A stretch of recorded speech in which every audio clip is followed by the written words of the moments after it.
con nuestro laboratorio. Hoy nos toca la parte 2 de 3. ¿Qué pasó? No sé. Bien, hoy está raro el Meet, chicos. Bueno, como les decía, vamos a ver la parte 2 de 3 de DevOps. La semana pasada les comenté que el tema de DevOps nos iba a tomar 3 laboratorios. Hoy vamos a ver la segunda parte y la tercera parte la vamos a ver en el siguiente laboratorio. Bueno, entonces vamos a iniciar. Esta es la agenda para el día de hoy. Vamos a recapitular un poquito, un breve resumen de lo que vimos la semana pasada. Vamos a ver las bases del Quality Assurance. Vamos a ver pruebas manuales, pruebas unitarias y de integración, pruebas de sistemas, prácticas, la de siempre. Hoy nos toca la práctica número 6. Y vamos a tener, como siempre, espacio al final para dudas del proyecto o de las prácticas si tuvieran, o cualquier duda del laboratorio en general. Bien, iniciando. Recapitulación de DevOps. La semana pasada vimos que DevOps se compone o es la integración de varias partes. Uy, no, esto va a estar complicado, chicos.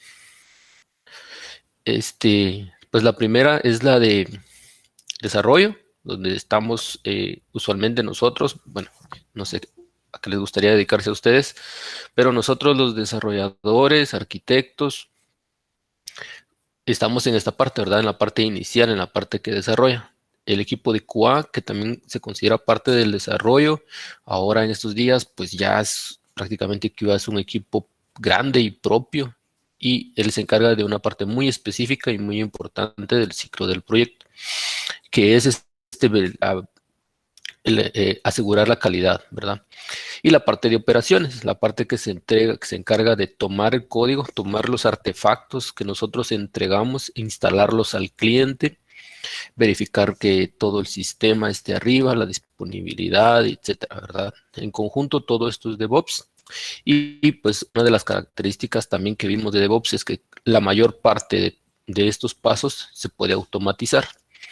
Eso pues nos ayuda a encontrar bugs de forma más rápida, por ejemplo, con pruebas unitarias y demás pruebas que existen, todo automatizado al momento de hacer un build. Eso pues nos trae muchas ventajas. Eso es parte de lo que vimos la semana pasada. Vimos un ejemplo de flujo de continuous delivery, que sería la entrega de continua, que comienza con el desarrollo, se verifica el control de calidad. eh, Esto pues, se considera como la parte automática, la parte que se hace automatizada, por ejemplo, con pruebas unitarias, pruebas de integración, etcétera. Y luego sigue QA, que es la calidad, y esto se divide en dos, automatizada y manual. La parte automatizada pueden ser pruebas de funcionalidad, por ejemplo, con Selenium, pruebas de estrés o entre otros, y las pruebas manuales, ¿verdad? Las partes donde evacúa y verifica manualmente que la historia de usuario, bueno, el código entregado hace lo que la historia de usuario dice, revisa los criterios de aceptación, la definición de hecho, etcétera, ¿verdad? Eso lo tienen que hacer manual. Ahí se verifica calidad. Y finalmente, pues viene la liberación, el release, todo se construye un artefacto y se hace el deployment hacia donde corresponda. Todo esto va de la mano de la construcción de artefacto, ¿vale? En el desarrollo, todo el código fuente que nosotros hacemos y la validación, al final todo queda empaquetado en un artefacto, por ejemplo, un WAR, un DLL, un JAR, etcétera. Y pues el QA y la liberación también van de la mano. QA hace eh, la verificación de calidad a ese artefacto instalado, y la liberación pues es entregar ese artefacto pues al cliente. Eso es más o menos un resumen de lo que vimos la semana pasada. Hoy vamos a ver las bases del Quality Assurance. Déjenme ver si no hay nadie más. Todos están aquí ya. Bien, concepto de pruebas. En ciclos de liberación rápida, asegurar que lo que se entrega está libre de errores es vital. ¿Sí? ¿Quién me da un ejemplo de un ciclo de liberación rápida? ¿A qué creen que se refiere? ¿Alguno? Un ciclo de liberación rápida puede ser, por ejemplo, un sprint. En las metodologías ágiles, la idea es esa, ¿verdad? Tener pequeñas entregas de forma rápida para que el cliente pueda tener algo pronto que pueda validar. Entonces, si queremos entregar rápido, también necesitamos asegurar que lo que estamos entregando esté libre de errores. Y hacer esa verificación puede tomar bastante tiempo. Entonces, es importante tener ese concepto, asegurarlo y de alguna forma automatizarlo para que el tiempo que se le invierte sea reducido. Entonces, viene el segundo punto que dice que para eso se debe establecer un sistema que permita cómo hacer las pruebas manuales más fácilmente y más libres de errores. Involucrar varios tipos de sistemas de pruebas y automatizar las pruebas, ¿sí? Entonces, dos cosas claras, ¿verdad? Las pruebas automatizadas son parte del proceso y no vienen a sustituir las pruebas manuales. Hay cosas que se van a probar manuales como la funcionalidad, sí o sí. Una vez que las pruebas manuales ya sean repetitivas y ya solo se hagan pruebas, se convierten en pruebas de regresión, entonces ya se pueden automatizar. De eso vamos a hablar un poquito más adelante. Pero lo que debe quedar claro es de que las pruebas se componen de las dos tipos, ¿verdad? De las manuales y de las automáticas. Una recomendación que hay aquí es que se deben involucrar varios tipos de sistemas de pruebas, ¿verdad? Por ejemplo, unitarias, de integración, de estrés, etcétera, ¿va? El conjunto de todos esos tipos de pruebas hacen que se pueda entregar un sistema libre de errores, o al menos con la menor cantidad de errores posibles. Aquí hay una nota muy importante que dice que el software de pruebas es un software en sí mismo y que también puede contener errores. Eso es algo muy importante porque a veces, como por ejemplo JUnit para hacer pruebas unitarias, está bien probado y todo, pero es un software. Entonces al final podemos usar mal el código que nos proporciona y puede ser que nuestras pruebas fallen y tal vez el sistema está bien, simplemente programamos mal la prueba unitaria. Entonces, eso también hay que tenerlo en cuenta. Todo software puede tener errores. Bueno, siguiendo. Hoy en día está este desarrollo orientado a pruebas, por sus siglas en inglés, es Test Driven Development, que básicamente es un enfoque diferente en el desarrollo. Yo no sé si alguno de ustedes lo conoce o ha trabajado con esto, pero es muy popular. A mí me llama mucho la atención, aunque nunca he trabajado directamente con este enfoque. Pues este enfoque es muy bueno y popular en cortos ciclos de desarrollo, de nuevo, en sprints y en ese tipo de metodologías ágiles. El enfoque, eh, el enfoque es en crear funcionalidades basadas en asserts, no, perdón, es asserts, pruebas. Unidades pequeñas de desarrollo que pueden ser creadas a partir de las pruebas definidas. Bueno, en este modo de desarrollo, el, el QA, las pruebas, es mucho más importante que el desarrollo en sí. Generalmente es cuando también se trabaja con proyectos donde las transacciones son muy importantes, transacciones bancarias, de seguros, cosas así que son muy delicadas, que cada método, que cada función conlleva una transacción de alto riesgo. No necesariamente sí, este enfoque puede desarrollarse en cualquier tipo de proyectos, pero yo lo he visto más en ese tipo de proyectos. Entonces, ¿cómo funciona esto? Entonces, el equipo de QA, que es una combinación de que son QAs y son desarrolladores, escriben primero las pruebas que se van a hacer. Entonces, si yo tengo la prueba unitaria, por ejemplo, que dice yo como dueño del producto quiero una calculadora, ¿va? Y la calculadora debe poder sumar, multiplicar y dividir. Y los aceptos de aceptación son esos, ¿verdad? Que cuando yo haga una operación matemática, el resultado debe ser matemáticamente correcto. Entonces, lo primero que ellos hacen es que toman la historia y lo primero que hacen es que escriben las pruebas.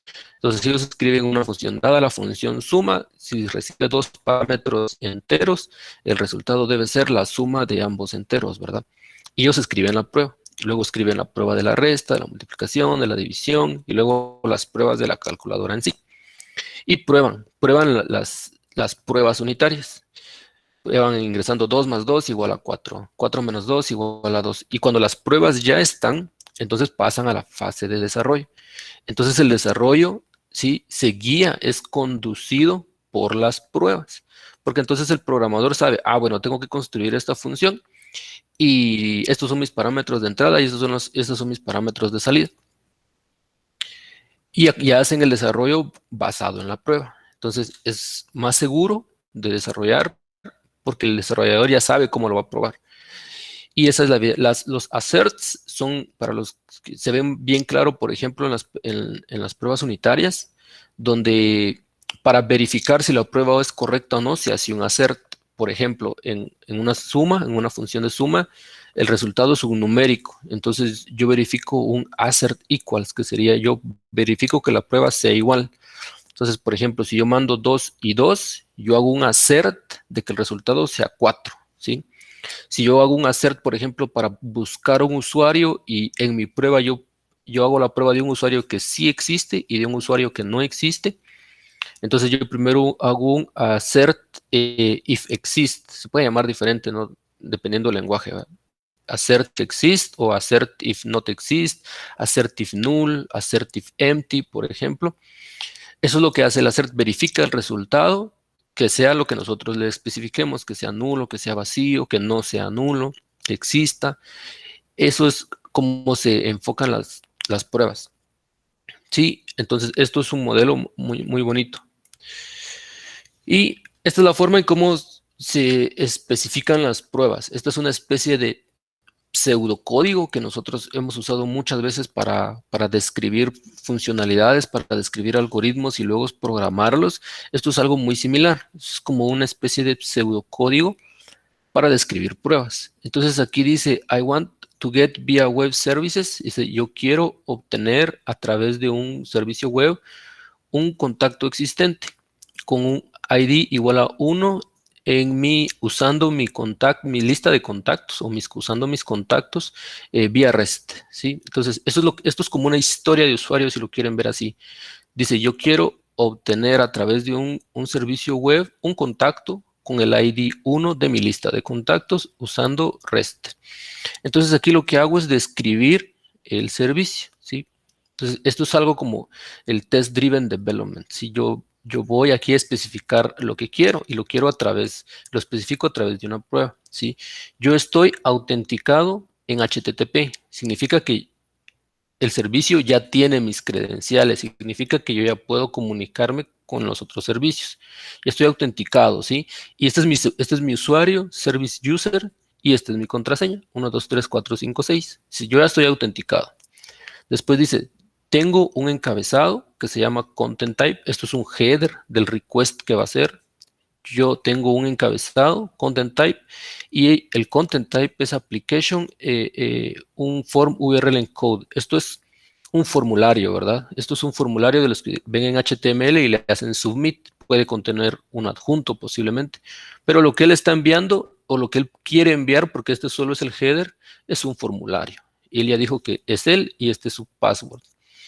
Luego dice, hago el envío a index.php y entre los parámetros envía de opción, envía contacto y como parámetro API envía HAL y el ID envía 1. Entonces, esto está enviando usando este contenido y con estas sus credenciales.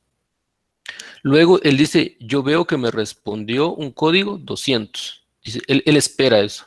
Yo veo un de respuesta código 200 y veo de respuesta que es un JSON y veo que la respuesta contiene el ID 1. Entonces la prueba está bien porque él dice, yo quiero obtener vía web REST, perdón, yo quiero obtener vía un servicio web usando REST un contacto con ID 1. Entonces perdón.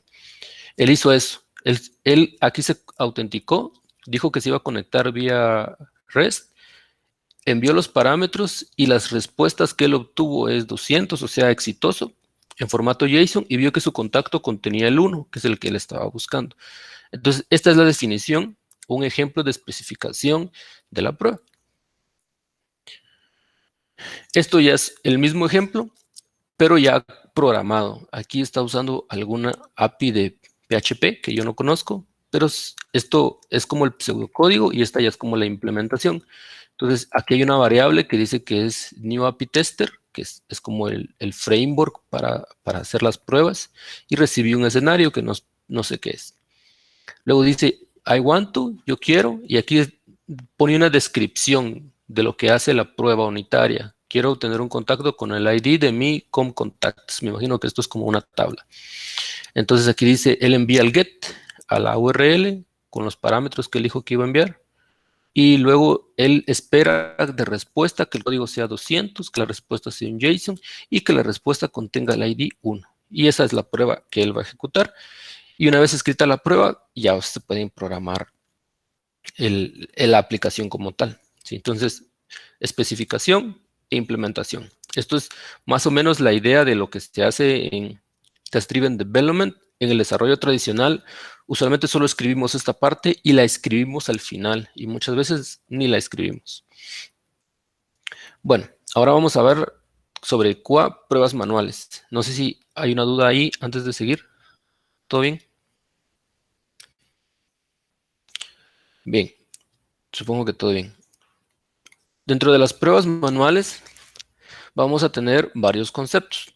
El primero es que es el origen de las pruebas del sistema. Por origen se refiere a que no podemos automatizar algo si no sabemos de primero cómo va a funcionar. Entonces, no sabemos primero o no sabemos bien cómo probarlo, a eso me refiero. Entonces, yo necesito primero hacer una prueba manual, por ejemplo, cuando estamos desarrollando y programamos una función, compilamos, probamos, compilamos, probamos, compilamos, probamos. Y cuando vemos que ya funciona, entonces ya lo podemos automatizar. Entonces, ese es el concepto que quiere decir aquí. Es el origen de las pruebas del sistema. Y hace poder probar las cosas al menos una vez manualmente para poder automatizar las pruebas, que es básicamente complemento a lo que les mencioné hace un rato. Implica el manejo de datos de prueba, primariamente los contenidos de las bases de datos para poder obtener siempre los mismos resultados. Poder hacer despliegues rápidos para poder verificar las correcciones de errores, ¿sí? Esto es importante, por ejemplo, cuando yo quiero probar un CRUD, por ejemplo. Entonces tengo que agregar un usuario, modifico el usuario, obtengo el usuario y elimino el usuario. Entonces, escribir esa prueba necesita también de que uno tiene que tener consciente de los datos que va a manejar. Por ejemplo, si mi ID de base de datos, por ejemplo, es autoincremental, entonces en mi prueba, cuando yo la quiero escribir, yo no puedo decir, yo espero que el usuario Rayman, obtenerlo con el usuario, con el ID 1, porque ese ID 1 puede cambiar. Entonces, de eso es lo que dice acá, que tenemos que tener datos de pruebas. Tenemos que tener un espacio, un ID reservado, por ejemplo, para probar y poder crear y borrar el mismo usuario con el mismo ID para no tener que estar sobreescribiendo las pruebas. Esto nos permite hacer despliegues rápidos para poder verificar correcciones de errores. Esto también hace referencia a que se debe hacer esto, por ejemplo, en bases de datos de desarrollo, en bases de datos de QA o de Stage, que son los escenarios usuales para pruebas, y no hacerlo en escenarios de producción. Entonces, estos son cosas que implica tener el manejo de pruebas. Y bueno, pruebas unitarias y de integración. Las pruebas unitarias y de integración, pues ambas, una es continuación de la otra, y vamos a hablar al respecto de ellas. Primero vamos a ver la definición de qué es una prueba unitaria. Sí, son pruebas de caja negra. Para los que no recuerdan qué es una caja negra, es un concepto de abstracción donde lo que interesa saber es cuál es la entrada y cuál es la salida. Si lo que pasa dentro de esa caja negra, se le dice caja negra, es desconocido. ¿Sí?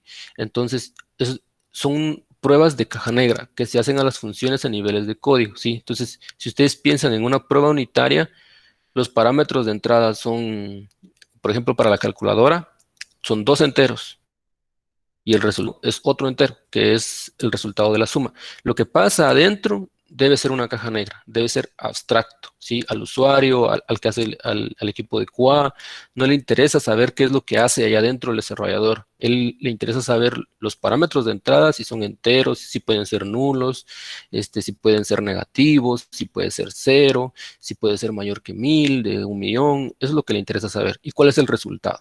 Si es un entero, si es un mensaje de error, si es null me va a dar me va a tirar una excepción o me va a devolver un -1, ¿qué va a pasar?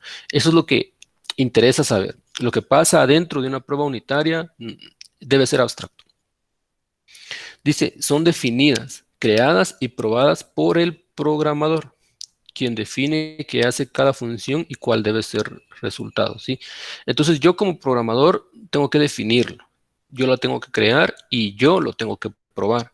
Y una vez que ya tengo yo mis pruebas, subo mi código con sus pruebas. En el proceso de build se van a ir ejecutando y tiene que funcionar, ¿verdad? Tiene que decir satisfactorio, satisfactorio, satisfactorio cada build. Ahora, esto aquí es un poco tricky, ¿verdad? Tiene aquí algunas implicaciones. Si yo soy el programador y de mi prueba unitaria y yo voy a probar mi propio código, aquí tiene que haber un nivel del programador de saber que su prueba está bien, porque uno siempre sabe cómo probar su código. Por eso es que en el Test Driven Development el equipo de QA es el que define las pruebas. Entonces yo defino la prueba y el programador se basa su programación orientado a la prueba.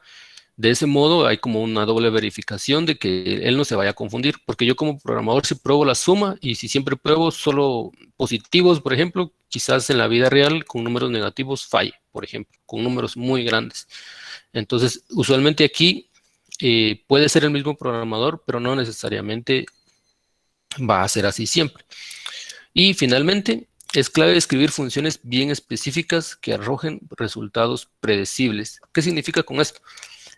De que debemos seguir los principios de programación, dejar funciones y métodos que hagan una y sola una cosa, ¿sí? Por ejemplo, una función de suma que sume, una de resta que reste, y sucesivamente, y no tener una función que se llame operación, por ejemplo, y recibir dos parámetros y, qué sé yo, un string con el símbolo, o otro entero que si es cero es suma, que si es uno es resta, que si es 2 es multiplicación, y adentro hacer un if, porque entonces ahí ya rompemos algunos principios donde la función ya hace muchas cosas, ya suma, ya resta, ya divide y si pongo por ejemplo 0 para suma 1, para resta hasta 4 división, ¿qué pasa si le manda 5? ¿Qué pasa si le mando 6? ¿Qué pasa si le mando -1?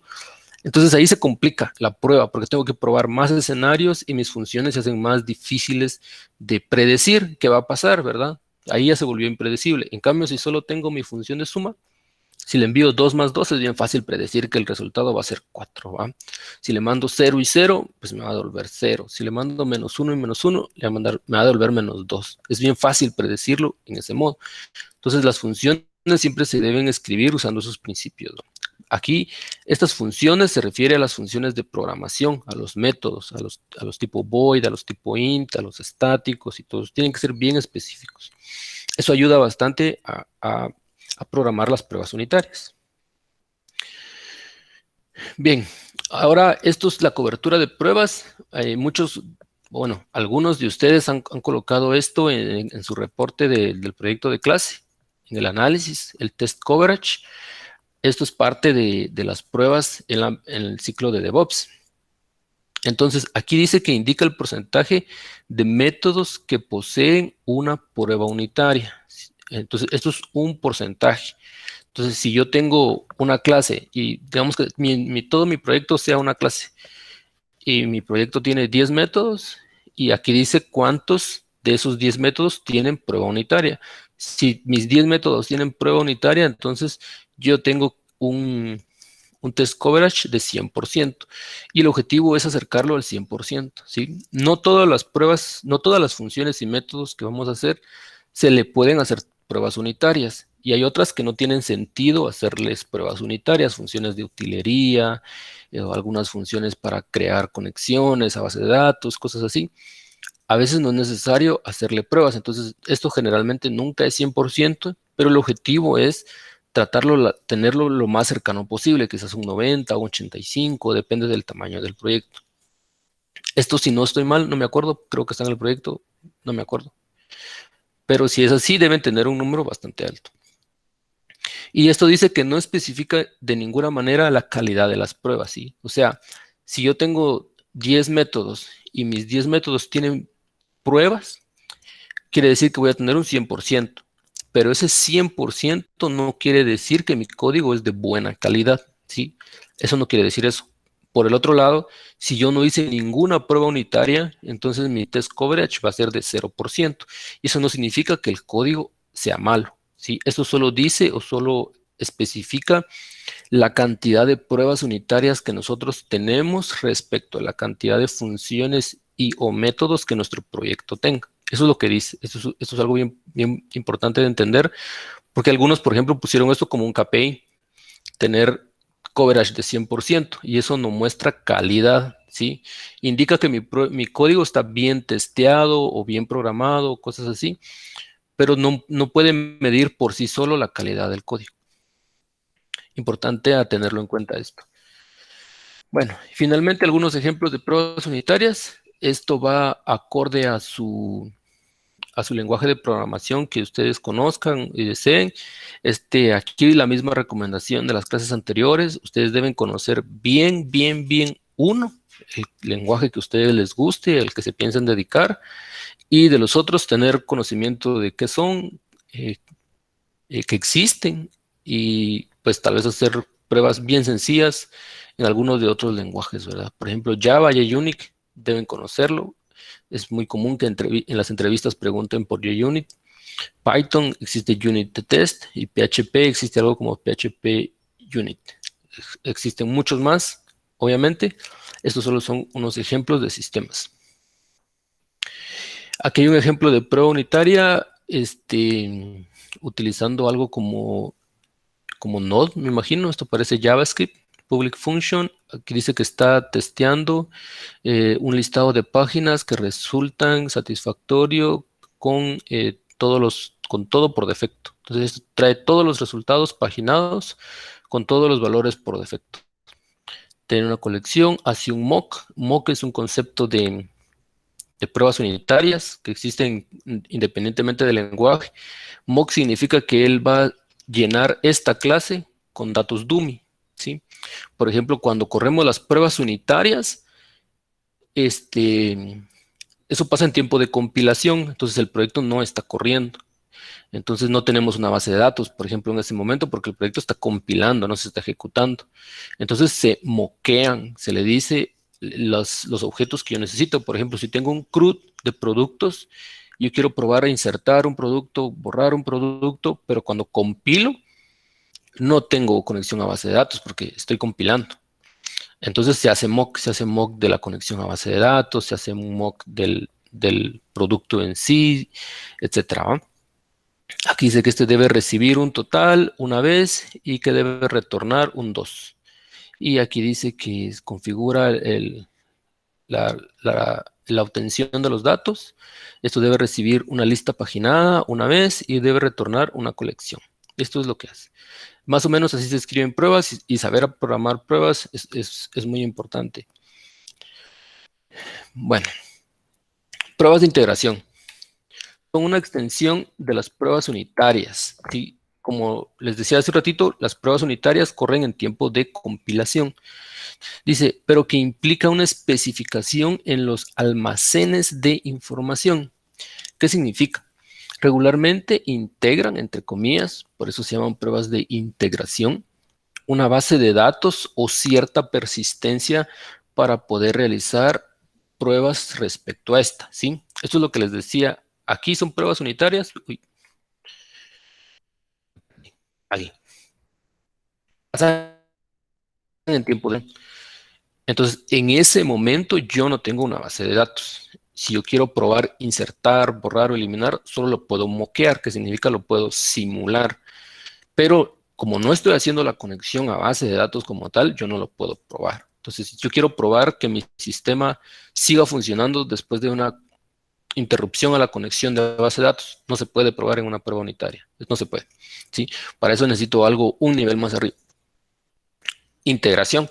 Yo integro mi sistema con una base de datos. Esto no necesariamente es con una base de datos, ¿sí? regularmente integran, aquí, esta es la palabra clave, que especificación en los almacenes de información. O sea, no podemos almacenar información solamente en base de datos. Pueden haber otras cosas. Por ejemplo, ¿qué pasa si en su proyecto hay un grupo que va a utilizar colas? Por ejemplo, Kafka.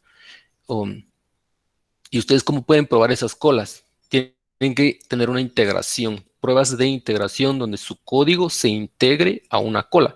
Entonces ya pueden probar qué pasa cuando yo hago un pub, qué pasa cuando yo me suscribo, etcétera, ¿va?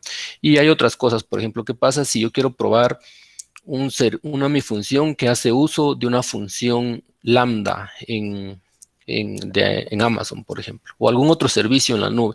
¿Sí? Cuando yo compilo, posiblemente no tenga acceso a esa información porque tengo que estar autenticado, tengo que enviar el token, etcétera. No voy a poderlo hacerlo en una prueba unitaria. Tengo que tener una prueba de integración, hacer la integración a ese sistema para poder corroborar que efectivamente funcione, que yo me puedo conectar, que puedo obtener la información, etcétera, ¿va? Estos dos tipos de pruebas son las más comunes y son en las que la mayoría de los proyectos deben de existir. ¿Por qué? Yo pruebo, por ejemplo, en las pruebas unitarias, la suma, la resta, la multiplicación y la división. Ahí probé cada funcionalidad por sí sola, ¿va?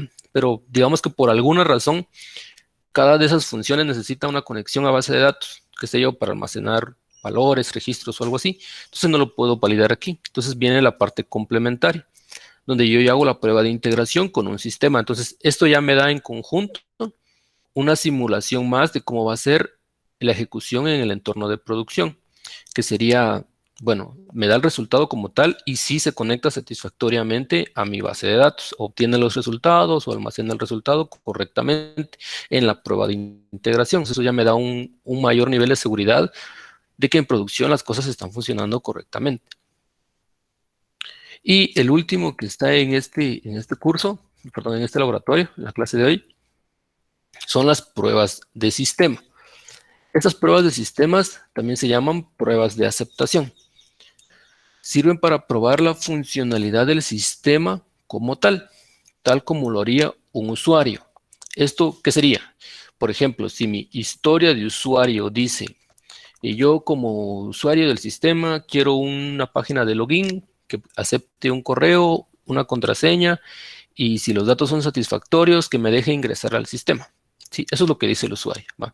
Entonces, mi criterio de aceptación de mi historia dice algo como criterio de aceptación: si los datos ingresados son correctos, me debe dejar ingresar al sistema. Si los datos son incorrectos, me debe decir que mis datos son incorrectos y mostrarme la opción de recuperar contraseña, por ejemplo.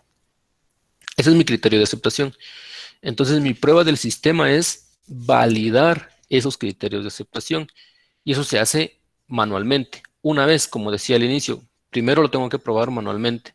Entonces, cuando el desarrollador entrega, instala, por ejemplo, un servidor de dev o de QA, entonces yo como equipo de QA voy a la página y sigo lo que dice el criterio de autenticación. Ingreso mis datos, nombre de usuario, correo y mi contraseña. Ingreso y dice, bueno, mis datos son rectos, me deja entrar. Luego cierro sesión y vuelvo a probar de nuevo. Ingreso datos random, va, XXXX, password 1, 2, 3, 4, 5, 6. Le doy enter y me dice, no se deja entrar. Va. Entonces ahí hice QA. Y el de QA dice en el ticket, sí pasó las pruebas de aceptación, ya está listo para deployar a producción. ¿Sí?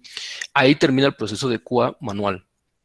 Luego de eso viene la parte de automatización. Se utilizan por lo general herramientas que permitan automatizar el sistema. Por ejemplo, Selenium, Codeception, Cucumber, Gherkin y Codecept.js. Este no lo conozco. Este es muy común hoy en día, Cucumber.js. Seguro que muchos de ustedes lo conocen. Y yo conozco mucho por ejemplo, que se llama Selenium. Y dice acá, de tal forma que se repitan las pruebas para encontrar los resultados deseados. Aceptación. Bueno, ¿cómo funciona esto? Entonces, esto funciona, por ejemplo, con Selenium, funcionan como macros, como ir guardando los pasos que el QA hace en la forma manual. Selenium, por ejemplo, antes en las versiones más viejitas tenía un plugin para Firefox donde uno le daba así como comenzar a grabar y uno entraba a la página de login, le daba clic al nombre de usuario, escribía el nombre de usuario, le daba clic al usuario de password, a la cajita de password, ingresaba el password y luego le daba clic a login. Y si todo estaba bien, redireccionaba a la página de login y luego uno al botoncito le decía dejar de grabar. Y eso generaba un script en formato XML y en algunos otros formatos. Y entonces eso lo guardaba como una prueba. Entonces la prueba se podía volver a correr. Y él guardaba los pasos que el QA hacía. Entonces él ya cargaba la página, se iba al input del usuario, ingresaba al usuario, se iba al input del password, ingresaba el password y le daba submit al form. Y si el resultado era la página de bienvenida, por ejemplo, decía que la prueba estaba bien. Y si no, pues fallaba. Eso es una prueba de sistema y una prueba automatizada. Se hace manualmente primero y una vez que funciona, se guarda como una prueba automatizada y ya. Luego estas pruebas de Selenium, por ejemplo, se pueden exportar. Se pueden exportar a una clase Java, por ejemplo. Entonces, esa clase corre cuando ustedes hacen el build, ejecuta esa prueba. Pero una prueba de Selenium, por ejemplo, necesita del browser como tal. Necesita de un explorador como Chrome, como Internet Explorer, lo que sea, para poder ejecutarse. Entonces, existen unos servicios que son como máquinas virtuales donde se pueden ejecutar pruebas de Selenium, por ejemplo. Entonces, esos servicios son de paga usualmente y le dan a uno máquinas que tiene, por ejemplo, Internet Explorer 10, 11, etcétera, Firefox no sé qué, no sé cuánto, y Chrome. Entonces, el servicio corre en todos los browsers. Eso sirve para probar compatibilidad. Entonces, este build tarda mucho. Entonces, no se corre mucho, o sea, no se corre periódicamente. Lo que se hace es de que se ejecuta el build, se ejecutan las pruebas de Selenium y se deja corriendo en una máquina virtual como independiente. Y eso hace regresión a todo el sistema porque, por ejemplo, prueba login, prueba la página de bienvenida, página de productos, página de carretilla de compras, prueba todo, como que si un QA lo estuviera haciendo manualmente. Y él lo hace con datos de prueba, obviamente, va producto 1, producto 2, con todo eso hardcodeado. Y eso es muy bueno conocerlo. Sí, entonces esto es el concepto general de pruebas del sistema. Aquí lo más común es que haya un equipo de QA que valida esto siempre de forma manual. Lo que hace es leer lo que dice el criterio de aceptación. Él entra a la página, ingresa lo que dice la historia de usuario que debe ingresar, ve que el resultado es lo que la historia de usuario dice que debe hacer, y si está bien, dice que está bien, y ahí termina. Esta parte de automatización de las pruebas de sistema es muy difícil verlo en la vida real. En proyectos grandes generalmente no da tiempo o no le asignan recursos a hacer esta parte. Sí, pero es bueno saberlo, sí. Obviamente por esas razones es de que solo empresas grandes y que son reconocidas hacen esto, porque sus clientes son más grandes y deben acceder ahí y conocer estos frameworks o estas aplicaciones les da bastante ventaja. Bueno, entonces aquí hay un ejemplo de una prueba del sistema con Cucumber, que es básicamente lo mismo que vimos hace un rato como una especie de pseudocódigo. Este es el feature, o sea, es la nueva funcionalidad y que dice que yo quiero sumar, yo quiero sumar dos números con mi calculadora portable o de mano. Y la funcionalidad se llama sumar. Ese es el escenario. Yo tengo números enteros, ¿sí? Yo he ingresado 4 en la calculadora, presiono sumar, el símbolo más. Yo he ingresado un 2 en la calculadora y presiono igual, el símbolo igual. Y el resultado debe ser 6 en la pantalla. Aquí estoy escribiendo la prueba del sistema. Yo le estoy diciendo qué es lo que quiero ingresar y qué es lo que quiero obtener de respuesta. Si el resultado es el esperado después de ingresar los parámetros que yo le estoy especificando, la prueba está bien. ¿Sí? Y eso es el contenido de la clase de hoy. ¿Dudas? ¿Algún comentario? ¿Algo que no les queda claro? ¿Algo que quieran que repita? ¿Todo bien?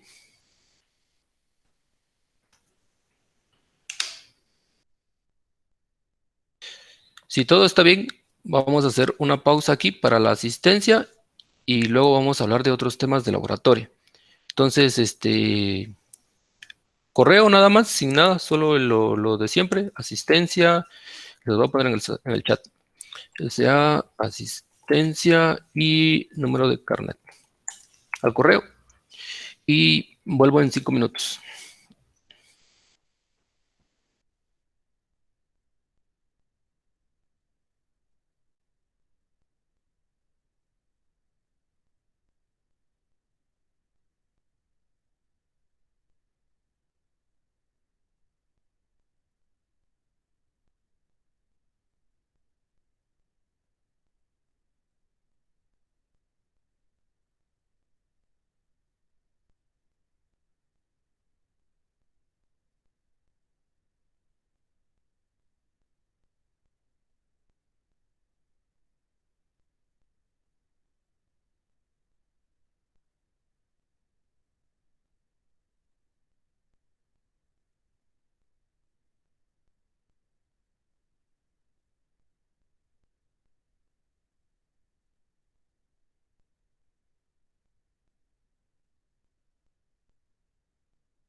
Bien, volví.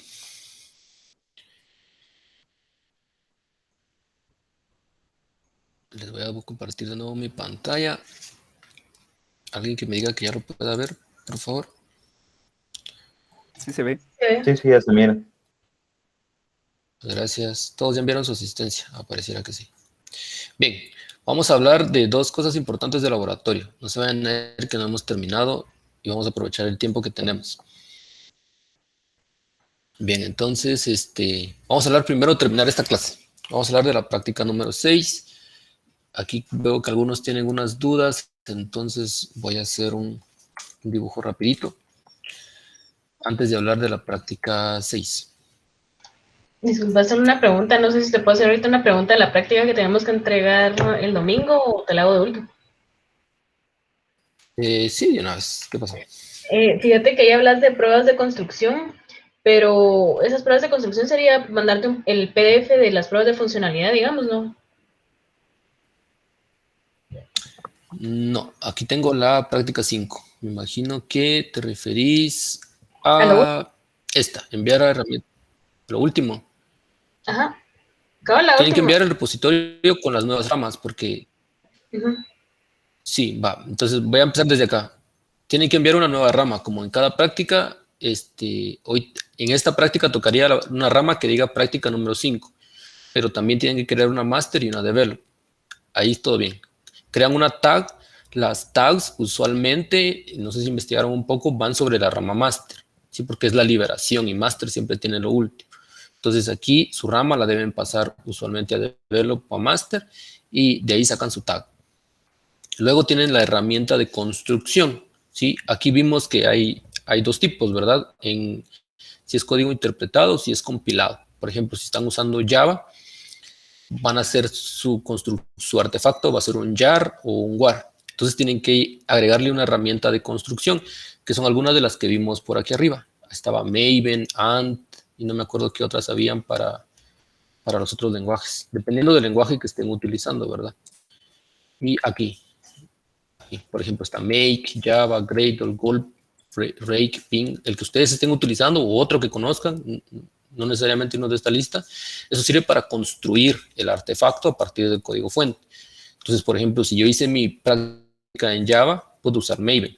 Eso me va a dar mi artefacto, ¿sí? Eso me va a dar, yo tengo que agregar la herramienta de construcción, o sea, en ese ejemplo, Maven. Y Maven utiliza un POM, que es un XML, creo que les mostré un ejemplo. Ese sería lo que yo le tendría que agregar a mi proyecto. Y luego, finalmente, pruebas de la construcción, que por ejemplo, cuando ustedes compilan, les va a generar el artefacto, ¿verdad? El jar o el war en la carpeta target. Yo pensé que había que hacerte un documento cuando decías pruebas Sí, de construcción, pero ya entonces sería mi zip en este caso porque estoy con Node.js. sí, pero lo que tiene las pruebas de construcción es siempre es el documento como tal con screenshots. Por ejemplo, aquí en este no hay video y en ese screenshot se tiene que ver en los logs que está generando el artefacto, el zip, ¿ya? Y incluso el zip, el artefacto como tal, lo pueden subir en su repositorio que se llame, o por ejemplo aquí en el tag, en el release, generalmente les pide o pueden subir el zip de la versión esta que están tagueando. Entonces ahí lo pueden subir también, como ustedes lo Bueno, consideran mejor. gracias. Hoy sí, aclaro. Bueno, siempre en esa línea, porque es muy similar a lo que yo les iba a explicar. Entonces, ahorita en su proyecto, algunos tienen muy desordenado su repositorio y cuando no envían el link, cuesta mucho ver cuál es la rama que hay que calificar. Entonces, esto es lo que deberían tener al momento. Y como ya vieron, hay prácticas que dependen de prácticas anteriores, entonces lo ideal es que lo tengan bien ordenado y que vayan al día también porque las prácticas sirven. Ahí no me quedando como muy alineado, pero bueno, ¿qué le vamos a hacer? Entonces, esto es más o menos lo que llevamos hasta ahorita. Esto va a ser un poco más grande para resaltar. Y acá, sí. Creo que aquí puedo hacer un poco más de zoom para que se vea mejor, ¿sí? Entonces, ustedes ahorita tienen hasta el día de hoy que no han entregado la de mañana. Esta es la práctica 1, esta es la branch de la práctica 1. Aquí estoy haciendo mi branching. Esta es la práctica 2. Este es el de la práctica 3. Este es el de la práctica 4, ¿sí? Hasta allí íbamos con ramas independientes. Yo a algunos les ponía observaciones de que la rama no necesariamente, no tenían que tener en la práctica 2, por ejemplo, archivos de la práctica 1, porque no era necesario, no tiene nada que ver uno con la otra, ¿sí? Ahorita en la 4 hicieron sus primeros microservicios y en la 5 es que ya entregaron, no, perdón, sí, en la 4 y la 5 ya dependía de la anterior, entonces, así. Entonces, aquí en la 5, por ejemplo, ustedes necesitaban el código de la práctica 4, ¿verdad? Si lo estoy diciendo mal, me corrigen, por favor. Y me acuerdo que así es. Entonces, aquí tienen que hacer algo como esto, ¿sí? Aquí hicieron un merge, ¿va? La práctica 4 la pasaron a la 5 le agregaron funcionalidades, ¿cierto? Déjenme recordar. Esta es la 5, Así es. la práctica 4. No, yo creo que me falta uno. Falta de Porque la la 3 a la 4. 3, Sí, de la 3 a la 4. Sí, tiene razón la compañera, gracias. Me falta uno de... Uy, estos también. Sí, esto de acá. Sí, porque la 3 es la de hacer los microservicios, la 4 es de implementarle el ESB y aquí en la 5 le van a hacer pruebas de agregar la construcción del artefacto, ¿cierto? Ahora, la que tienen que entregar en esta mismo, en la 5, ocupa esa rama, ocupa esta, siempre es de la 5, esta que está aquí, esta pidió una de dev y esta pide una master. Esto es así porque a partir de estas prácticas que vienen, ustedes ya comienzan a integrar lo del CI, entonces necesitan la rama de dev y la rama de master, ¿sí? Entonces, esto que están haciendo ahorita, hasta donde lleguen, lo tienen que pasar a su rama de dev. Uy, esto no está quedando bien. Aquí, tienen que pasar a su rama de dev y lo tienen que pasar a su... Bueno, esto lo estoy haciendo mal. Esto debería estar... Lo que van a entregar hoy, la práctica 5, tiene que estar al mismo nivel que la rama de dev y que la rama de master, porque hasta ahorita tenemos dev y hasta ahorita tenemos master, y lo que van a subir es lo que tienen en la práctica 5, entonces los tres deberían estar igual. Así es como deberían entregarlo hasta, ¿cuándo te entrega? Mañana, ¿no? Eso es lo que deberían entregar. Las tags usualmente salen de la master. La master debe tener los release, porque es la última, ¿no? Entonces, en la dev ustedes pueden hacer merge y hacer sus pruebas aquí, pero la master debe tener, aquí deben sacar el tag. Sí, eso es lo que deberían tener. ¿Estamos claros? ¿Todos de acuerdo? Sí, sí. Sí. Bien, entonces con esto les voy a explicar ahora la práctica 6. La práctica 6 dice lo siguiente. Dice, tomar como base la práctica anterior, que sería la 5.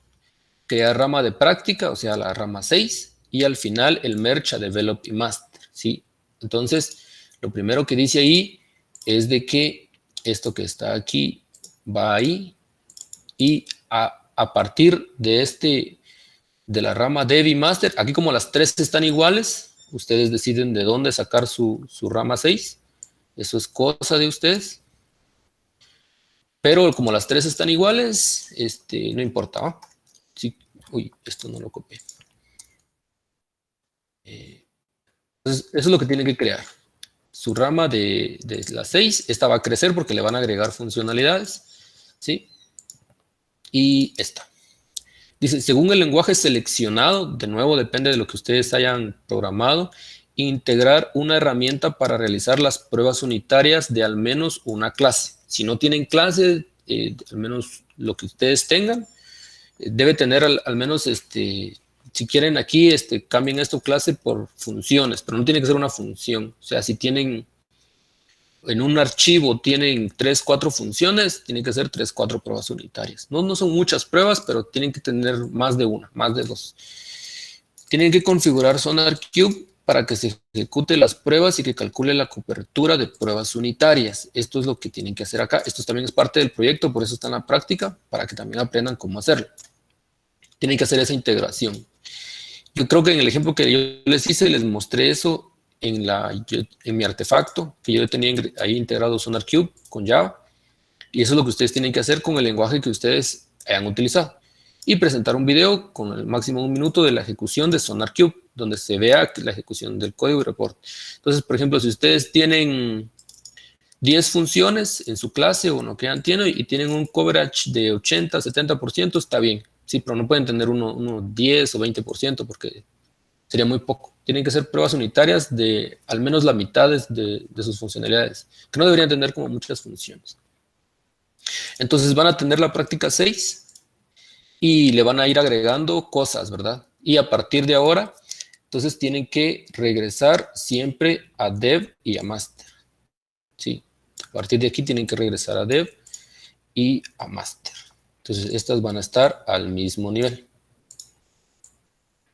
Sí, esta no sale de aquí, esta sale de por aquí. Sí, ¿Alguna duda con lo que tienen que hacer y cómo tiene que quedar? ¿No? ¿Todo bien? Ok, voy a asumir que todo está bien. Una Entonces, pregunta, esta es la práctica. con lo de SonarQube, ¿no nos podrías dar un ejemplo simple, por favor? No estoy muy seguro a qué te refieres con un ejemplo simple. ¿Cuál sería un ejemplo simple O para ti? claro, lo que pasa es de que yo estaba tratando de instalarlo y no le terminé de entender, pero o sea, no ocupé tanto tiempo, pero si pudieras hacernos un ejemplo, te lo agradecería.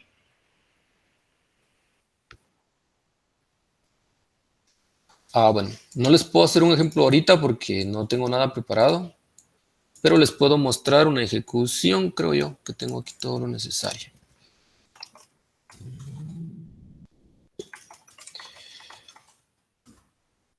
Bien, entonces, esto es lo que yo les había dicho hace algunos días, ¿va? Ustedes tienen su clase, por ejemplo, yo aquí en este ejemplo estoy utilizando Java.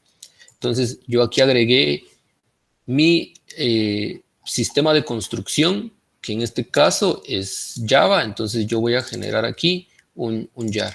Aquí arreglé esto, no lo arreglé. Yo voy a generar un jar. Y ese es mi sistema. Y dentro de las ejecuciones, yo ejecuto pruebas. Por ejemplo, yo aquí tengo JUnit 5. Y aquí tengo las dependencias de JUnit. Y acá en la fase de build del proyecto, tengo cómo ejecutar las pruebas. ¿Va? Marco que las pruebas se tienen que ejecutar.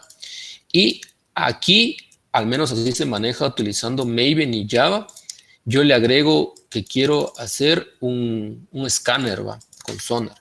¿Sí? Este no tiene SonarQube, tiene un plug de Sonar que lo que hace es validar que el código esté bien, siga algunos estándares. No tiene SonarQube como tal. Entonces, ustedes pueden instalar SonarQube como dependencia, como un servidor aparte, como un Jenkins, por así decirlo, y ejecutar su código. Creo que esa es la forma más fácil. Igual lo tienen que hacer en su proyecto, entonces les vendría bien hacerlo de esa manera de una vez. O lo pueden insertar como un script, por ejemplo, aquí en Java. Si están utilizando algo como Node.js, yo veo que algunos tienen Angular o cosas así, pueden instalar algo como Gulp, creo yo. Por ahí tengo. Y tengo mi archivito. ¿Dónde está? No, perdón, yo estoy usando Webpack, sí, ya me acordé. Yo estoy usando Webpack. Sí, sí. Entonces, aquí, por ejemplo, este es un módulo de construcción. Aquí le estoy pasando un montón de parámetros. Les digo dónde está mi código fuente, de mi CSS, de mi main. Y por aquí tienen que haber pruebas, aunque aquí creo que lo tengo deshabilitado. Sí, aquí ya lo quité, no tengo. Pero esto es básicamente un script. Entonces, y cada módulo, cada plugin, por ejemplo, Sonar es un plugin, lo tienen que agregar y lo tienen que configurar, decirles qué es lo que quieren hacer. Y eso es parte de la investigación que ustedes tienen que hacer. Por ejemplo, este plugin es el que se encarga de sincronizar el código fuente y actualizarlo en el browser. Entonces, él me pide como parámetro el host, el puerto y otras cosas. ¿va? Es un plugin. SonarQube puede ser un plugin también. Este es el que se encarga de la construcción. Entonces, yo aquí les digo dónde están mis códigos fuentes. Pero esto es porque aquí yo estoy usando Angular y JavaScript. ¿va? Entonces, dependiendo de lo que ustedes estén haciendo, tienen que buscar el plugin correspondiente para Sonar y que ejecute su proyecto. O pueden instalar SonarQube independientemente, de nuevo como una instalación de Jenkins, y lo que hacen es que mandan a analizar su código. ¿sí? Yo creo que SonarQube le pueden mandar el código en un zip o le pueden mandar un link a un repositorio público de GitHub o de GitLab y él agarra el código de allí y lo analiza. ¿sí? Yo no tengo eso configurado aquí como para mostrárselos, entonces no lo puedo hacer ahorita. Lo que sí les puedo mostrar es lo de la práctica que tienen que entregar, que sería. Entonces yo, por ejemplo, esta carpeta que estoy mostrando aquí, el código fuente, sería algo como, déjenme ver acá, ¿sí? Entonces, cuando yo hago build de mi proyecto, él me genera una carpeta target y en el target me genera mi artefacto, que sería, en algún lugar, no lo tiene. Bueno, entonces lo vamos a hacer build.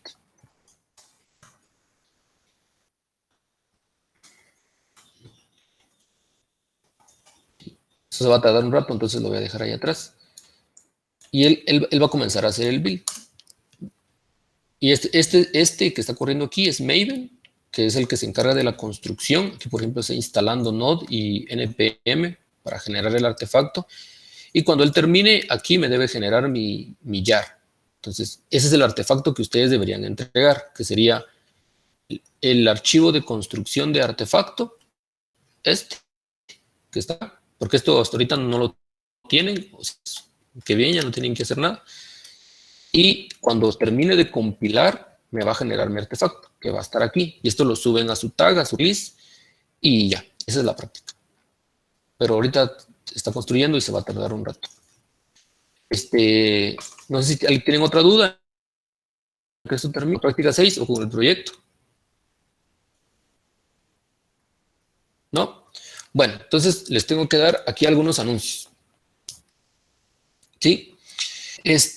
Lo primero es de que, pues como yo esta auxiliatura no la tengo como parte de prácticas finales, entonces, yo no les tengo a ustedes conferencia ni ese tipo de cosas porque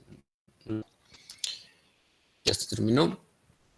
Pero yo le dije al ingeniero que sería bueno hacerles una conferencia de blockchain para que ustedes entendieran, y yo, porque yo no sé mucho sobre esto, para que nos explicara bien cómo funciona blockchain y cómo lo podemos utilizar en el proyecto. Entonces, pues el ingeniero movió ahí algunas amistades que tenía y consiguió a un conferencista para la siguiente semana. La asistencia de la otra semana es obligatoria, creo que tiene puntos tanto en el laboratorio como en la clase, para que lo tomen en cuenta. Entonces va a venir una persona la otra semana y su nombre es Marvin Emanuel Pivaral. Yo la verdad es que no lo tengo en contacto del ingeniero. Y el objetivo es el siguiente. Nosotros a esa persona ya le explicamos el proyecto, ya le explicamos cómo más o menos es la idea de utilizar blockchain para los votos. Entonces él va a venir y va a explicar más o menos qué es blockchain, más o menos una implementación y cómo lo podrían utilizar ustedes para solventar eso, cómo generar los datos para la... Entonces yo creo que es muy importante que vengan y le presten atención y que a partir de ahí puedan hacer esa parte de la implementación en su proyecto. Es muy importante que ustedes lean en el proyecto qué es lo que cómo pueden utilizarlo y traer sus dudas. Esta es su oportunidad para solventar cualquier duda que ustedes tengan, ¿sí? Para eso, yo les voy a dejar una tarea extra. Esa tarea es extra porque esa persona lo requirió de que ustedes conozcan qué es un contrato y otras 2 o 3 cositas que pidió. Entonces, es una tarea de investigación. Yo les voy a mandar los lineamientos hoy. Y básicamente lo que quiero es que investiguen y con sus propias palabras escriban qué es cada cosa. No quiero copy-paste ni un informe enorme, ¿va? Un resumen de 5 o 6 líneas en un párrafo por cada cosa. Tal vez algunos ejemplos y cosas así. Yo les voy a mandar esos detalles. Esa tarea es extra, no está en la planificación. Simplemente es porque el tema de blockchain es un poco grande y si entran sin nada previo, el conferencista dice que les va a costar un montón. Entonces, siguiendo esa línea, vamos a hacer eso. Otra cosa importante es de que este conferencista trabaja de blockchain. Fue un estudiante también de la San Carlos, recibió clases con el ingeniero y entregó su tesis con una aplicación basada en blockchain. Entonces, se nota que la persona sabe bastante y es de mucha confianza del ingeniero, entonces sáquenle provecho. El ingeniero va a estar también el próximo sábado con nosotros para la conferencia. Entonces, no vayan a faltar dentro de 8, por favor. Les pido que a todos participen, resuelvan sus dudas, tal vez los coordinadores que resuelvan las dudas de sus grupos, o no necesariamente así, pero si nadie participa, yo esperaría que al menos las personas coordinadoras pues tomaran la iniciativa. Sí, esta es su oportunidad para solventar todas las dudas que tienen de blockchain. ¿Alguna duda con eso? Genial. Bueno, como dentro de 8 la persona no vamos a tener clase y esto nos arruina pues la planificación, entonces lo más probable La siguiente clase es bien corta, es mucho más corta que esta, entonces la voy a tratar de la siguiente semana dar 2 clases en una. Entonces vamos a empezar bien puntuales y quizás nos extendamos 10 o 15 minutos más, pero necesitamos retomar esa práctica para no quedarnos atrasados y que no se les acumule al final cuando ya tienen entrega del proyecto. Entonces, la otra semana solo vamos a tener la conferencia porque se va a tardar más o menos una hora, hora y un poco más, y ya no nos va a dar tiempo de ver la clase. Y especialmente porque quiero que el resto después de la conferencia lo tomen para que ustedes resuelvan sus dudas. ¿Sí?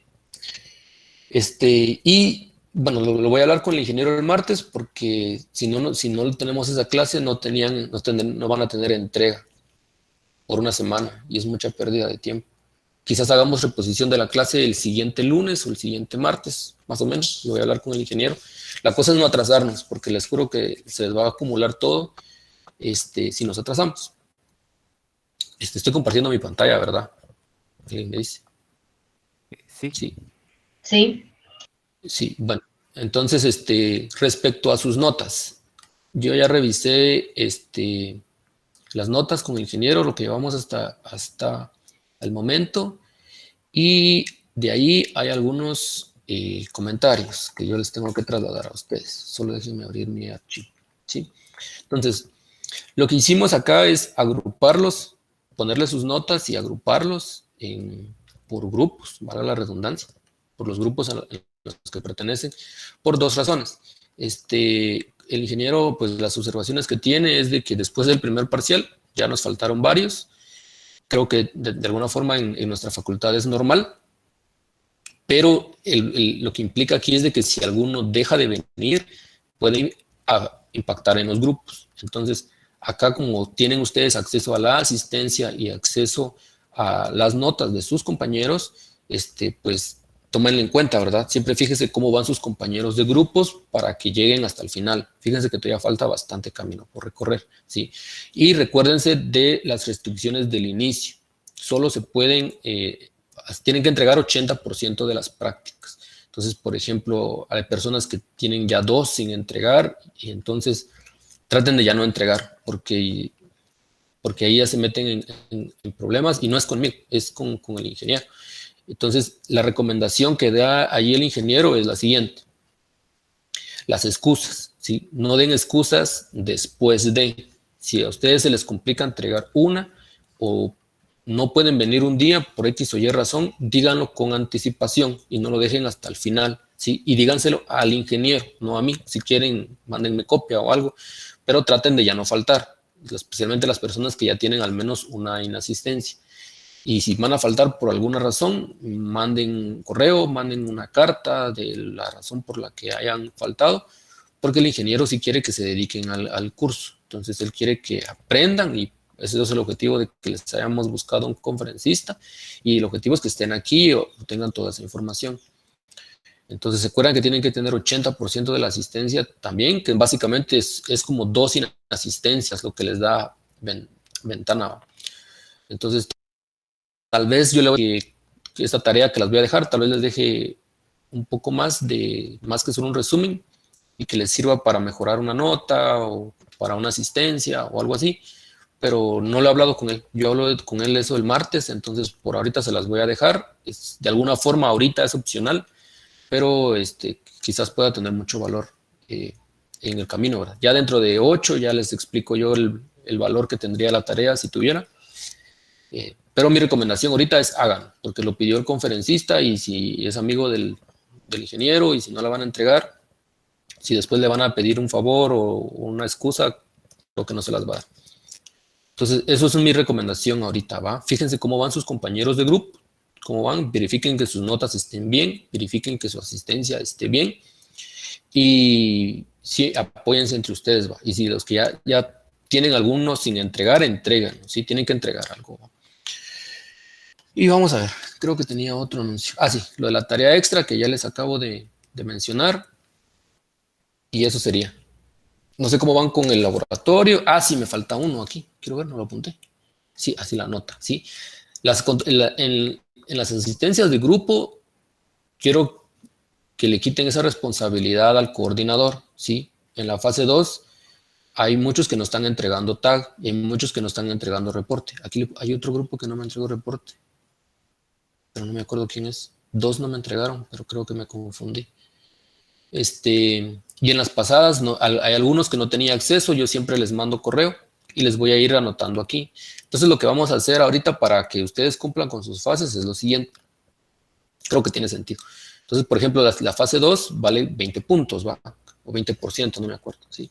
Entonces lo que se va a hacer es de que 5 puntos en la hoja de calificación va a ser de que un punto por cada entrega que han tenido. Por ejemplo, si son 5, si son 4, pues 4, no sé cuántos son. Entonces, si cumplieron con la entrega del tag y su entrega de reporte, pues en su hoja de calificación al final, pues van a tener este punto. Y si no, pues no lo van a tener, ¿sí? Porque ahorita los controles de avance es solo para ver que ustedes estén avanzando, que no tengan problemas en su equipo, que todos estén trabajando, para eso es. Pero hay algunos que no lo están haciendo, hay algunos que mandan reporte, hay algunos que no, hay unos que mandan un PDF vacío, cosas así. Entonces, nosotros lo revisamos y nos toma tiempo y cuando lo revisamos no tiene nada, no tiene nada de valor. Entonces también es tiempo que nosotros le invertimos ahí. Y para los grupos que sí están entregando su reporte así bien bonito y el tag bien hechicito, pues todo bien va. Entonces se les va a dar un punto y está bien, porque se están trabajando y son puntos que ya se ganan. Entonces tratan de mejorar sus reportes, ¿sí? Yo aquí llevo el control de cada uno. Mañana me tienen que entregar otro, que sería la del 7 de marzo. 7 de marzo, 03 del 2020, ¿sí? Creo que ya me dieron, la verdad es que no lo he revisado. Tengo algunos correos que no he revisado esta semana, la verdad esta semana Hoy me dio muy poco tiempo. ¿Perdón? esos son los reportes de los sábados, ¿verdad? Sí, Reporte. Entonces es hoy, no mañana, si no te van a mandar con retardo. así. Gracias, perdón. Siempre que hoy es viernes. Gracias. Sí, es hoy. Hay reporte. Pues les decía que hay algunos que me mandaron unos correos esta semana, tengo como 4 o 5 sin ver, esta semana no los he podido ver, lo siento. Esta semana y la siguiente voy a estar muy ocupado, tengo cosas de la U que resolver. Entonces, pero a manera de lo posible les voy a tratar de resolver sus dudas. Y les recuerdo que dudas del proyecto y de las prácticas en los foros de Classroom, para que estén ahí visibles a todos. Y cosas de ustedes propias, va, notas, asistencias y esas cosas, sí, por correo. Y pues eso es lo que tengo para hoy. No sé si tienen alguna duda del proyecto o cosas así, cómo van, si quieren resolver algo de eso. Yo sí tengo una duda, mira, respecto, bueno, también creo que ya se había mandado correos con la duda desde inicio de semana, pero no se han podido contestar. Por ejemplo, cuando se crean las elecciones, yo tengo dudas sobre eso porque estuvimos discutiendo y cada uno tiene como ahora un punto de opinión diferente en mi grupo, porque las elecciones, cuando tú generas una elección, ¿es una elección que se refiere cada 4 años o es una elección, por ejemplo, elección presidente, elección vicepresidente o elección alcalde? ¿Cuál de las dos opciones es? No entendí muy bien tu duda, pero en el proyecto no habla nada de que sean periódicas, o sea, cada 4 años o cada N cantidad de tiempo. Lo que se tiene que hacer es abrir una elección, no importa de qué, si es de planilla, de junta directiva, de presidente, vicepresidente, lo que sea, y se le pone una fecha, que es la fecha en la que va a estar abierta. Por ejemplo, la calificación, que va a ser el 23 de abril, creo yo. Tiene que estar abierto en ese periodo de tiempo de 10 a 11 de la mañana. Y ya, y nada más. No se tiene que repetir cada 4 años, ni cada semana, ni nada por el estilo. Ah, ya. Sí, es que Así cabal, es como debería a funcionar. partir de la fecha fue donde me generó a mi duda porque como pones fecha de inicio y fin, pero regularmente las elecciones son, digamos, ¿verdad? Es solo en un día o está pensado para que sea solo un día, Ujú. entonces todas las Sí, creo que opciones. tal vez está mal el label, pero esa fecha es, sí, esa fecha es más como hora inicio, hora fin. O tal vez, por ejemplo, que haya una votación en, qué sé yo, en la U que tarde más de un día, puede ser, que se abra sábado a las 7 de la mañana y cierre domingo a las 6 de la tarde. Creo que sería posible. No recuerdo bien qué dice el enunciado, pero si tiene una fecha de inicio y una fecha fin, eso sería posible, creo yo. Ah, ok, gracias. Disculpa, Rayman, una pregunta. Ok, Tipo ¿alguna otra duda? sobre el Sí. proyecto, una pregunta. Mira, siempre Ajá. en la parte de elecciones ahí hay en el enunciado una parte que dice que cada elección debe tener un arreglo de opciones. Menciona algo de metadata o algo así, pero no entiendo a qué se refiere esa parte. No sé si podría Ajá. explicar un poquito. Ah, ya. Sí, claro.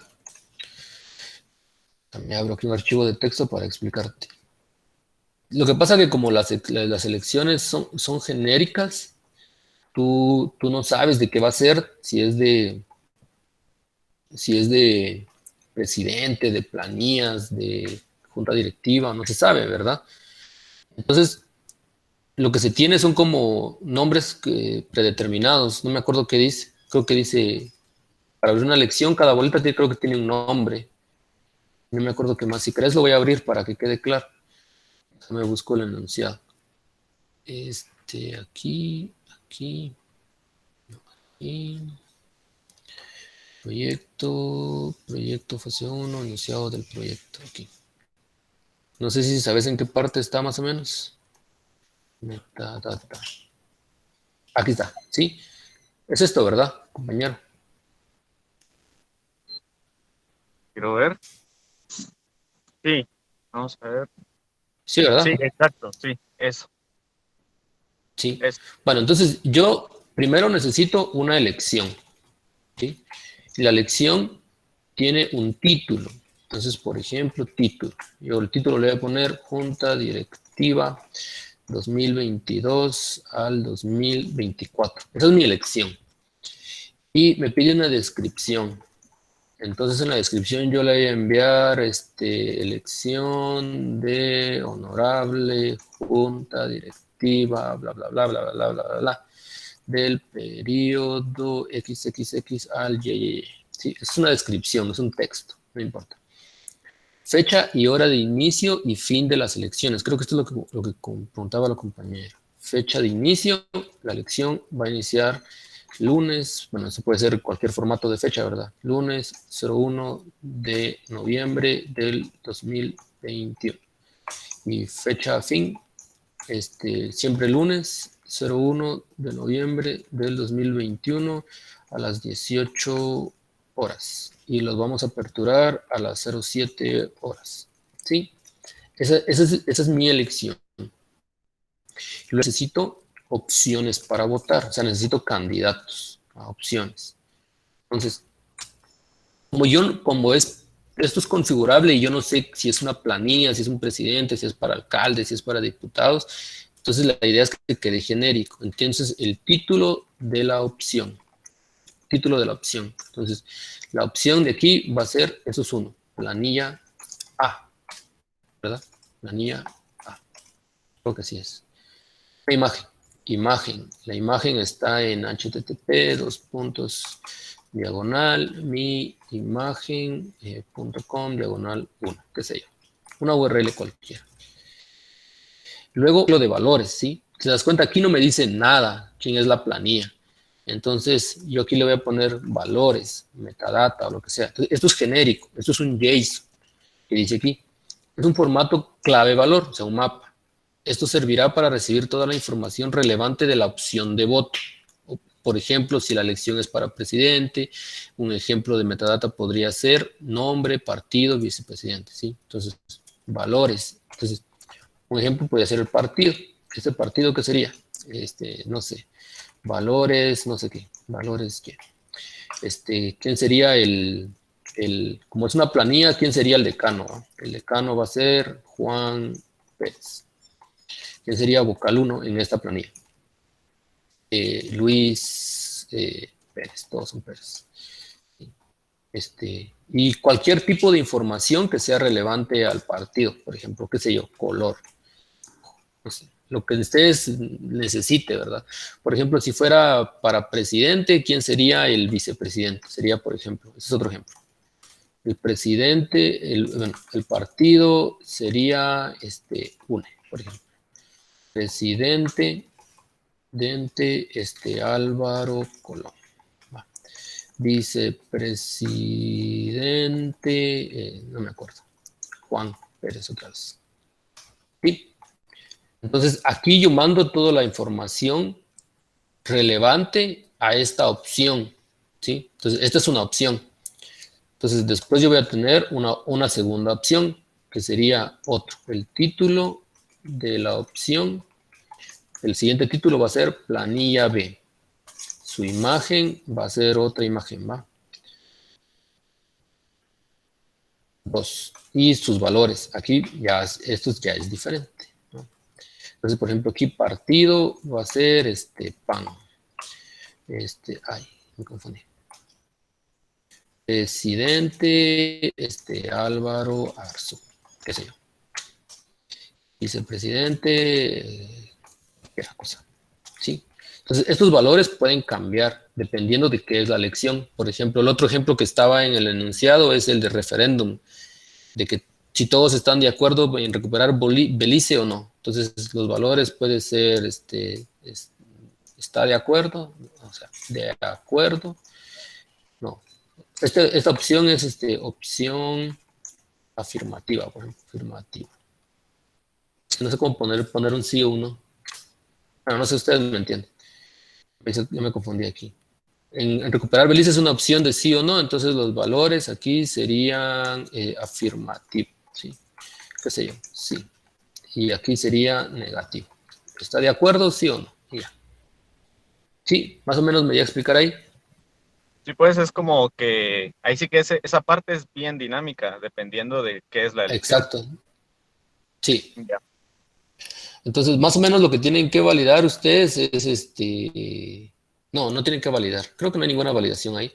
Es que tienen que mostrar todos estos valores en un formato como una tabla o algo así de qué es la elección. Y ya. Entonces, por ejemplo, muestran el título, porque esto sí va, planilla A, ¿va? Y una imagen.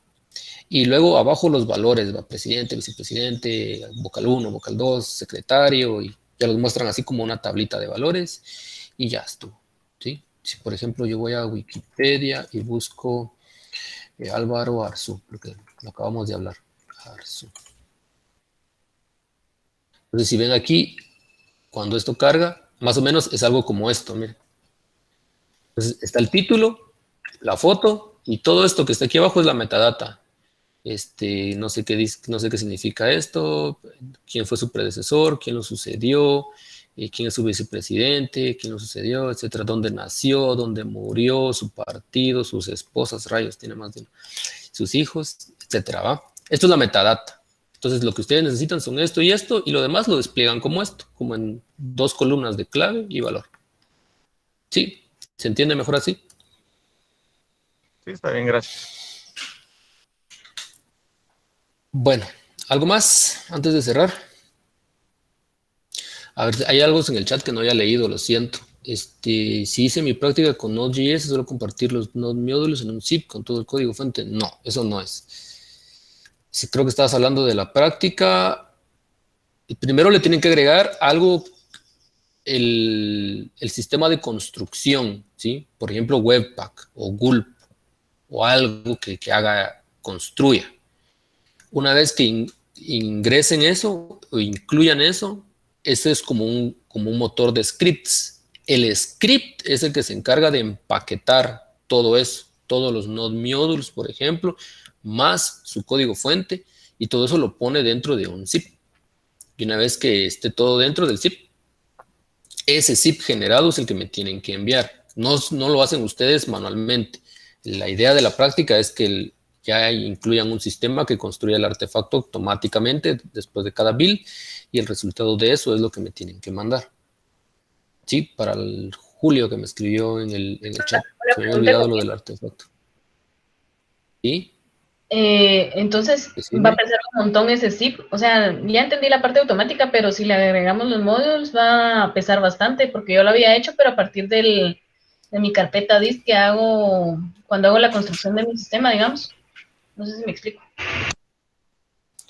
Sí, sí, no sé cuánto es mucho, pero GitHub aguanta. Si pesa 100 megas o 200 megas, mi consejo es súbanlo, ¿va? Bueno. Y lo otro es que en esos construcciones de esos sistemas de construcción, ustedes le pueden quitar y agregar cosas, ¿va? Para eso es decir, esto sí va, esto no va. Entonces, si pesa mucho en el sistema de construcción, excluyan los node módulos.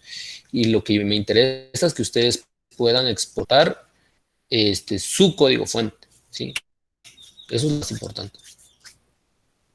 Si llegara a pesar demasiado, lo cual no creo. O sea, sí pesa, pues, pero no creo que pese. Bueno, entonces si ya no hay dudas, terminemos por ahí. Estamos justo en tiempo. Les encargo dentro de 8 lo de la conferencia que estén y que traigan sus dudas, ¿sí? Porque el conferencista va a venir de nuevo, más o menos con la idea del proyecto en mente, y cómo ustedes les va a dar una idea de cómo aplicarlo para los votos. Entonces, si ustedes traen las dudas y vienen así como con eso en mente, creo que les va a ser de mucho beneficio. Bueno, entonces eso sería, chicos. Nos vemos la próxima semana. Que estén bien. Les encargo que estén puntuales, por favor. Nos vemos. Muchas gracias, feliz día.